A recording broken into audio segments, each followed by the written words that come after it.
Hi, welcome to the Estonian Experience with Stu and Jay. I'm Stuart. I'm Jason. And we are back for our second full group of 7 episodes coming up that we will release throughout the week. Número dos. Jason, I'd like to ask you, what would you tell your 13-year-old self if you could tell him anything? It gets better. It gets better. Definitely. You're not happy right now? No, I was not happy when I was 13 years old. You know, I was bullied and I went through a lot of really bad things. So I'm a really happy man, a really happy adult, and I really would like to tell him that, hey, hang on tight, it's going to get better. Oh, that's about the age that most people discover what to do with their left or right hand. I still don't know that. Okay. Anyways, I was thinking if I could talk to my 13-year-old self, what I would tell myself is, I would say, Stuart, I know you don't understand what this means right now, but invest in Estonian property. Where is Estonia? That's what my 13-year-old self will say. Well, when I was 13, Estonia was still in the Soviet Union, so that wouldn't have made sense. But it actually reminded me that somehow I don't remember hearing about Estonia for the first time. I've always known what Estonia is. I don't know why. I've never been able to figure it out. It's the weirdest thing. So I remember in 1988, they're putting news on the TV about they're calling it the singing revolution. I don't think they were calling it that at the time. But somehow it did make it onto international news. They showed it in the States. I don't remember seeing it myself, though. I do remember seeing it, and I remember saying, oh, that's in Estonia. And my father asked me, I was visiting my father or something, he asked me, how do you know what Estonia is? I'm like, I don't know. I've always known about it. I mean, Costa Rican education is has always been advanced when it comes to geography, and I always loved it. So I do remember knowing about the countries of the USSR or former USSR and the currency and all the stuff, but I don't remember specifically knowing about Estonia. Well, I knew that there were 15 republics in the Union of Soviet Socialist Republics, and I knew that Estonia, Latvia, and Lithuania were called the Baltic countries. And somehow I also knew that the United States never recognized their annexation by the Soviet Union. But I don't know how I knew this. When I was 13 years old, somebody would say you will end up living in Estonia. I would be like, what? Yeah, no, never, ever. In Eastern Europe? Yeah, never. I mean, never. Even Europe, because growing up, we always idealized the American life, which ironically that's where I ended up living after my teens. And I will never in my wildest dream think about living in Europe, especially in Estonia, which I'm very grateful, of course. I remember in 1991, I was at the beach in a hotel room at the very top floor with my childhood friend, Jason, and we're watching the news, and there's a hurricane coming. Hurricane Bob, I think was the name of it. And in the 80s. 1991, Hurricane Bob. Okay. And it never actually made landfall, but they had evacuations, and we just stayed there because, there's so much traffic, you never make it out in time, the roads are all clogged. And so we're just watching news, and it's talking about how there was a military junta that had taken over the USSR. The 3 Baltics had declared independence, and he's like, what are those? And I'm like, oh, that's Latvia, Estonia, and Lithuania. He's like, how do you know this? I'm like, I don't know, but I watched it, and I remember hearing like, oh, that's in Tallinn, that's the capital. And I never figured out how I learned about Estonia for the first time. I remember the first time I heard about Estonia was quite strange because I kind of knew that it existed, from friends or whatever, but somehow I always mixed it with Letonia. And for those that don't speak Spanish, Letonia is the actual name in Spanish for Latvia. So I always thought that Latvia and Letonia was Letonia and Estonia was exactly the same country. Wouldn't Letonia be Lithuania? That's what I thought. Because Lithuanian. Lithuania is Lithuania. Letonia is Latvia, and Estonia is Estonia. Okay. That's what we learned. Knowing is half the battle. I own 12 children here. No, I'm kidding. I actually have a funny story. Back in 1998, I was at a bar in Tartu called Illegard. And I have very many funny stories about that bar. But there was a Finnish guy who was asking me, like, what are you here? And I told him exactly that. I told him I was a property investor. And he's like, oh, what do you own? And I said, children, basically. I'm just fucking around. I'm trying to see how far I can take the story before he would realize that I was messing with him. And we talked for about an hour before he finally went home, and I never revealed the secret. So then he started thinking that I actually owned children. And he's like, why do you do that? And I said, well, they're mostly like street children, they're orphans or something like that. I put them to work, and in exchange for working, they have a good lifestyle, they're clothed and fed and they're educated. And then later on, whatever they earn in their salaries for, the rest of their life, I take a cut of it. Yeah, I have to get my investment back. And he's like, but it's not like pedophilia. I'm like, no, nothing like that. It's just, it's an investment into their future and mine. And we talked about it, and I said, yeah, I have like this old manor house that, because a lot of Finnish people come here sometimes, and in Swedes too, they buy an old manor house and fix it up, and until this day they still do that. They're still doing that sometimes, although the property prices are hugely expensive here. Yes. Like a 2-room shit shack in the middle of Tallinn or at the edge of Tallinn starts at like 200,000 euros. And then you oh man, it's ridiculous how expensive it is. I don't understand it. But this Finnish guy believed that I was buying and sometimes selling children if I didn't like them. That's what I told him. And of course, there's no truth to it at all. Right. But there started to be like a little rumor going around. And this is when I lived in Tartu. Yeah, it's a small city. And that's why Stuart moved back to Tallinn. I didn't move back to Tallinn. I moved to Tallinn years later. I never actually lived here before. But you would have if you could have told yourself that you would be living in Estonia at the age of 13, what would you have expected at that time? Well, And would it be different from what you've experienced? I mean, Estonia in general was so surprisingly good experience when I moved here the first time. When I came here the first time, I already imagined really old buildings, crumbling down and everybody wearing fur coats and stuff like that. So it was kind of refreshing, but I will not know what to say because really had no intention of me even moving out of Costa Rica when I was 13 years old. I knew I want to get out of the house, but I didn't know I was going to travel around the world. So Yeah. it's quite difficult to answer that question. But I will definitely say that if the opportunity comes to you, then just take it, grab it. Yeah. Well, we have about a minute left in our first episode of the week. I want to tell the other Eligard story real quick. I was at a small house party and I was putting the beer that I brought into the freezer to get it cold faster, and I saw that there was a long eel wrapped in plastic, and I asked my friend, why do you have an eel in the freezer? He goes, somebody gave it to me, I don't know what to do with it. And Ceviche. yeah, so later, basically, we were going to this bar, Eligard, which was literally in the basement of the same building that he lived in. And I said, at that time, they hadn't renovated the place. They had the worst toilet in the entire country. There's always standing water on the floor, so they had metal bars on the floor. Only one toilet. And it's right when you walk in the front door. And I said, can I have the eel? And he goes, sure. And I said, let's go to the bar downstairs. So I walk in and, it's full of people. We take the only free table and I've got the eel wrapped around my abdomen and my trench coat is on. And we sit down and I'm waiting for the line to stop to go away from the toilet. So finally I take my chance. I go in there, I unwrap the eel, I lay it inside the toilet like this big turd or something like that, and then I throw the plastic on the ground, go back out, sit down, start drinking my beer again, and Wait for it. A minute later, this woman, she goes to the toilet, turns around, comes back, and she's like, screaming. A guy, her boyfriend, I guess, goes into the toilet, comes out immediately and screams in Estonian, "It's amazing! It's fantastic! Only an art student could have been this brilliant to come up with this idea."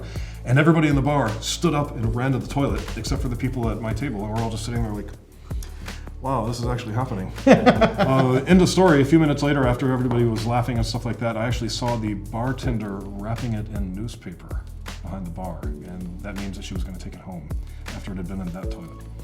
Now, we've been talking about how we got to the country, what were our first impressions, if we already knew about the country, and I was talking about the singing revolution in the last episode, or maybe before that.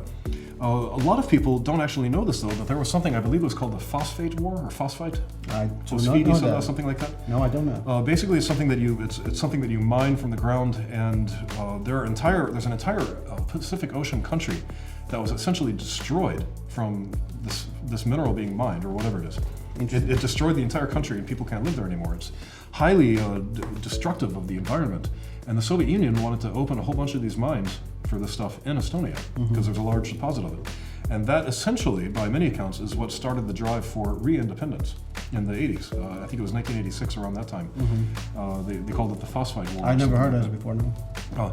But I've always thought of Estonians as like a really nature-loving people. Yeah, for me it has been, Costa Ricans love nature and we do care about our country and our jungles and everything. But I've never been a person myself, or anybody in my family who actually would, we call tree huggers kind of thing. I never really experienced that in my life. I'm not planning to also. But it feels, don't knock it till you try it. It feels like there's a cult going on. It feels like, if you really don't follow certain things or certain beliefs, you kind of get attacked by, you have to promote promote what's conservation of the country or the world or the forest or whatever. So for me, it has been a little bit more like, do you really have to do this? Do you really have to, push that feeling into myself, make me feel guilty about something that I may never understand? Well, I mean, also like Estonia has its own kind of like this old pagan religion or something. They call it Ma-usk. Ma literally means the ground, Earth. and usk is belief. So you could mistranslate it and say, I believe in the ground. Ma-usk. I believe in what comes from the ground.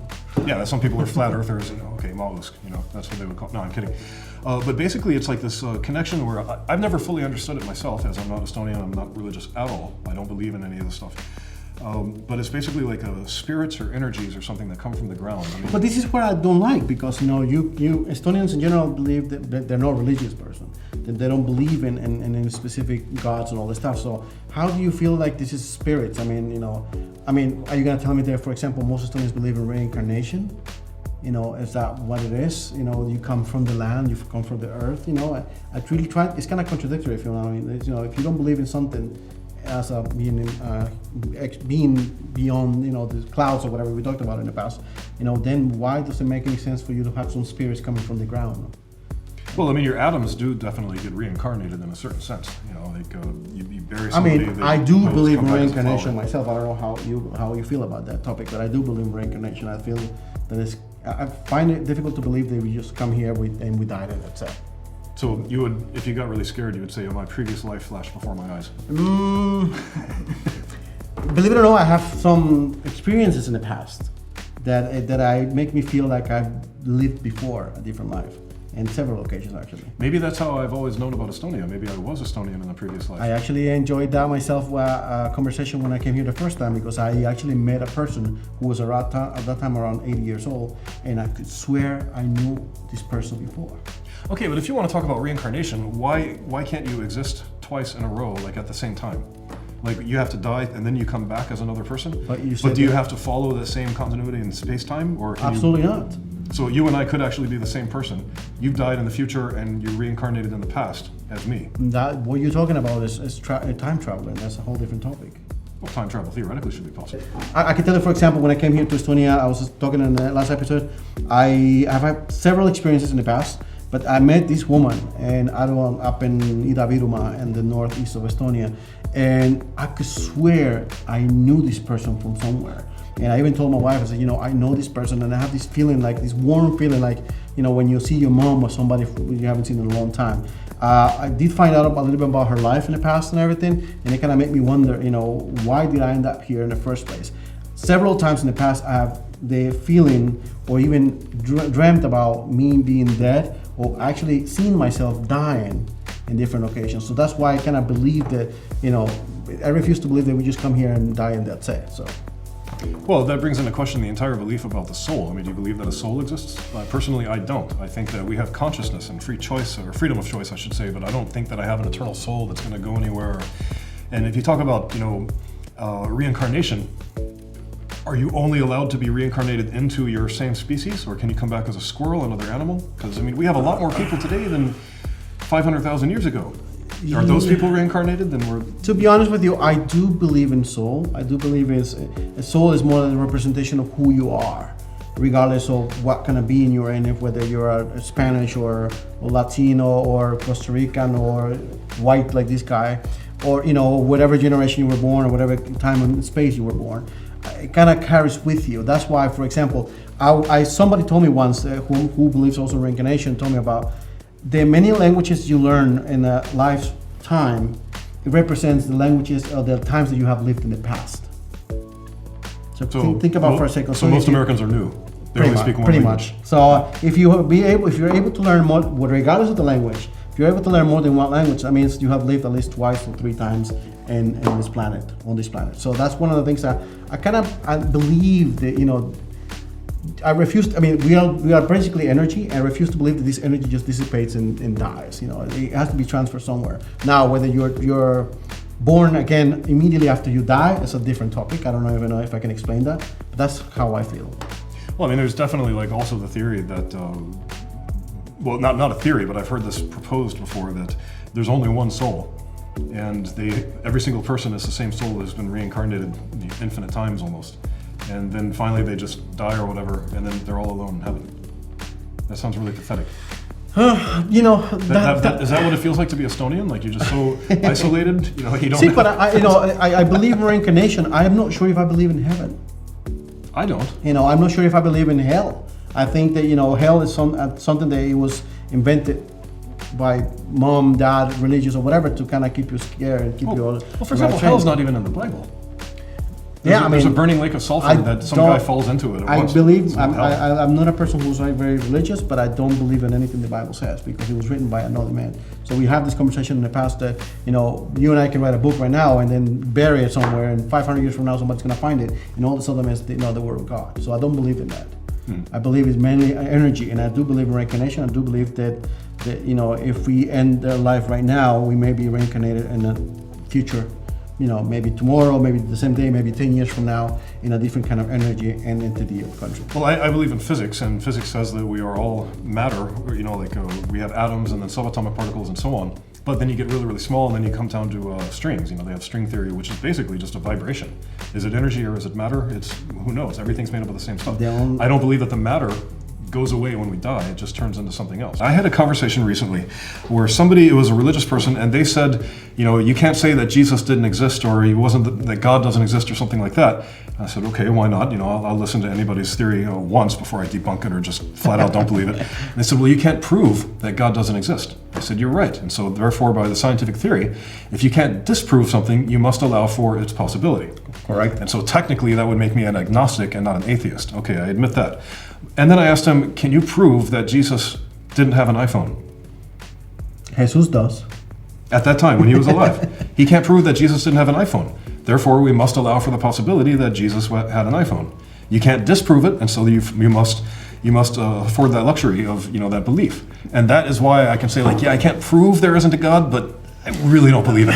When it comes to Jesus, my daughter recently asked me about Jesus and all that stuff.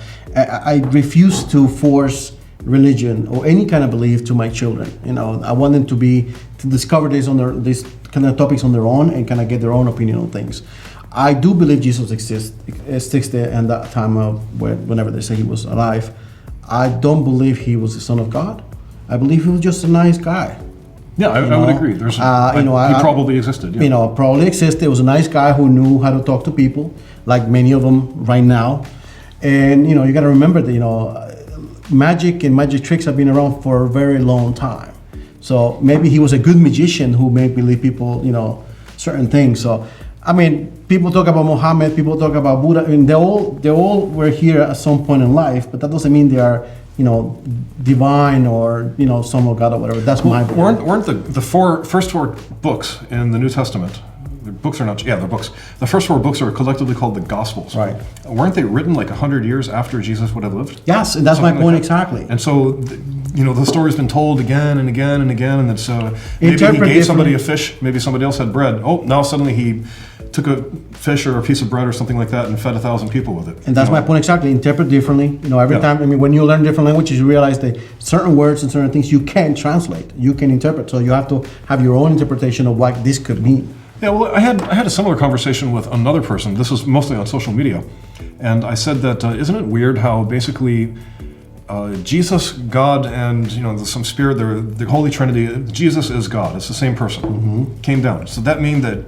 Jesus impregnated his own mother, and he's his own father at the same time. It doesn't make any sense. I have cousins like that. So do I in South Carolina. No, I'm kidding. It doesn't make any sense. To me, it's the same thing as these old Roman or Greek religions, where Zeus and Hera were husband and wife and brother and sister. But you talked about being an atheist, and you actually have mentioned to me that you're teaching your kids, so you're kind of spreading that feeling towards your kids. And you and I disagree on that because I'm, like I mentioned before, I don't want my kids to be following any of my steps. Yeah, you said that they should have the freedom of choice to whether to believe in it. I consider it a matter of educating my children. But what makes you right or wrong? That's the main thing. So what makes me right is because there is no God. What makes him wrong is that he might be. I don't know. Yeah, well, the only way that I would admit that there could be some kind of higher power is if we live in a simulation. Simulation theory. It's the Matrix. Exactly. Oops, it glitched. We're not actually here right now. We're only on your phone or on your tablet or desktop or whatever device that you're using. Now, I was thinking we talked about simulation theory for yesterday's episode, and basically the idea is that we live in a simulation. And basically that actually makes a lot of sense. And there have been some experiments that have supported the theory. I don't know how they would do that. So, obviously the higher power, the people, the the fat guy in his grandma's basement, you know, at the other end of the There's always have to be simulation. a fat guy. Yeah, huh? yeah, yeah. Even though you don't know how to use computers. Just kidding. Basically, the other person on the end of this computer, you know, they might have multiple simulations running at the same time, and that would explain like the multiverse theory. But we're about 7 point whatever billion people on the planet. Yeah. How would you explain that? I actually believe a little bit different, you know, more like maybe we're not in a simulation, maybe we do our exist. I believe ourselves with this planet being like a giant ant farm. Maybe some ancient aliens, civilization have brought us here to like multiply and kind of do an experiment on us and see what's going to happen of it. You know, Well, have you seen that movie Knowing with Nicolas Cage? I have not. Basically, the world's going to get burned up by some solar flare, and these aliens, essentially, spoiler alert, aliens come and save a few people and plant them on another planet. And I truly believe that could be the case. yeah, and these aliens have wings, and they're basically like beings of light or something like that, and their spaceship essentially looks like a circle within a circle, exactly as described in chapter 1 of the book of Ezekiel in the Old Testament. It describes a metal cylinder descending inside a wheel and a wheel. But I do believe in aliens because I live in Saco. So you're the illegal alien there. Exactly. No, I mean, It's always Latino. one of the things, exactly, always the Mexicans. One of the things I really don't understand is how we spend so much money and effort to space exploration when we have so much to explore still here. For example, the oceans. I think we've seen what they look like on the bottom. We haven't really yet. Well, kind of. But I mean, why What is it? limit? 70% of the planet is full of. I would say explore everything. Minus Estonia, of course. Explore everything. Go as far as you can. I mean, we got to leave our star to go to the next star because that's, you know, there are other people in another Why? simulation. But why? You don't know that. Well, the Mormon religion, for example, they believe that their God or something I know about Mormons. is a human who lives on a planet called Kolob. Yeah. And what do they have? They believe that there's 7 planes of existence or a 7th heaven or something like that. Yeah. So when you, depending on the life that you've lived, you can get to the highest level of heaven or something. What if these levels are? What if it's just another simulation within a simulation? I wonder within a if simulation? living in Estonia is like a third or fourth level of being in heaven. But one reason why I'm not sure that I actually believe in the simulation theory is, if we do live in a simulation, that means that somebody actually made Estonia the way that it is currently. I'm just teasing around, but it would be a good question. Like, why did they make the Earth the way that it is? I mean, if you You mean flat? Well, there's some hills in the southern part, a couple of hills. No, I think I don't think we're in a simulation. I really don't think that's the case. I really think we might be a giant experiment for sure. Prove it. can't. I just told you that I think. We're going to have our first guest tomorrow as well, so hope you really look forward to that. It's a surprise guest. Maybe you've already seen it on social media or something. I'm not going to say her name, or is it his name? We don't know. I'm not quite sure. We recently heard a theory. It's like one of these stupid QAnon-style conspiracy theories that Finland does not exist. And oh man, how I wish that one were actually true. I actually been to Finland a few times actually, and I don't really know if it really exists, to be honest with you. It does exist, yeah. That's where you get painful memories from. Probably that's what it is. Yeah. I loved the Finnish experience mainly because it was it finished. Ooh, good dad jokes there. I've been to Finland many times, probably, I don't know, 30 times minimum. So it definitely does exist, sadly. Well, the only thing I know about Finland, for example, is that for me, it sounds like when Finnish people talk, it sounds like a very drunk Estonian person trying to say something. That's the main thing, the image that comes to Finland. Cold, yes, and of course everybody knows about this jolly old man named Santa Claus. And that's about it. I mean, I really don't know. I've been to Finland several times. I haven't really experienced the country except Helsinki, the capital. I don't find it as charming as people think, but of course it's my opinion. Definitely prefer Tallinn than Helsinki. I had a pizza in Helsinki that had reindeer meat on it, and it was surprisingly good. And it only cost 35 or 40 euros. Damn. Now, I was wondering though, like, have you ever heard any conspiracy theories in Estonia or about Estonia? Not really, to be honest with you. One of the things I always liked about Estonian people is they kind of keep it real. So the conspiracy theory is not something that they really believe or share. And beyond, outside Estonia, only people think about how beautiful women they are, and everybody keeps talking about Skype and all these startups. That's about it. Well, that's a conspiracy theory right there. Skype is actually Swedish. Well, it's like the biggest you lie. learn something new every day. Yeah, I mean, yeah, an Estonian guy did the software, but it was Swedes who paid for it or something like that. It's just symbolically headquartered in Kind of like this Tartu show. or Tallinn. Something like that. Yeah, exactly. No, I mean, for example, like you have this conservative party in Estonia called EKRE, and they actively promoted these conspiracy theories in the U.S. that the U.S. election, when Trump lost the presidential election, that it was rigged. So you know, Estonians do believe. Some Estonians do believe in conspiracy theories. But not about Estonia, though. Probably not about Estonia. I would like to know more about Estonian conspiracies, if that's the case. I don't know. I can't actually imagine any conspiracy theories existing. I mean, the only thing that people kind of keeps me guessing all the time is like people really love sauna, for example. I find that a conspiracy because I really hate to be in a place with a bunch of naked guys sweating like a pig. I'm going to start a conspiracy theory. Yuri Ratas is not a real person. He does not exist. He's never existed. When he was prime minister, nope, it was a computer generation. I saw him laughing, all full of. I'm not gonna say that. You didn't. You imagined it. True, because this is the Matrix. There is no Yuri Ratas. He does not actually exist. What Kaja about- Kallas has always been prime minister. She just takes on different forms because she's a lizard person. So she reincarnates. Yeah, I actually met her one time. She's very nice. Well, thank you guys for such an experience about Yuri Ratas. Yeah. And we're going to wrap up this episode for today. Take care, everyone. Stay safe. And remember, there's no Yuri Ratas. Hey, next episode is gonna be awesome, so make sure you tune in and check us out. The guest is Yuri Ratas, right?